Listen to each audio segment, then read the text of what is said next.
Почитувани граѓани, почитувани новинари. Правото на штрајк е загарантирано, но загарантирано е и правото на образование на учениците.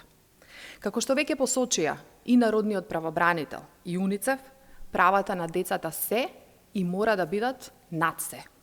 Затоа, наставниот процес мора да продолжи, учениците не смеат да трпат последици.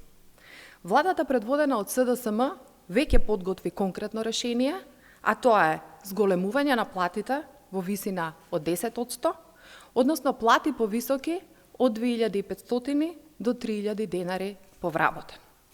Освен тоа, ќе се отвори и процес за нов општ договор и нова методологија за постојан раст на платите во образованието и детската заштита.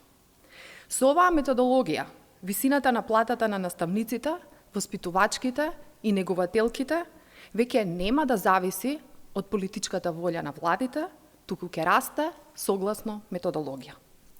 СДСМ преку владата што ја предводи покажа вистинска грижа за образованието и за детската заштита. Покачани се платите во основните, средните училишта, како и во градинките, се инвестираше во изградба, реконструкција и опремување на објекти на училишта и градинки.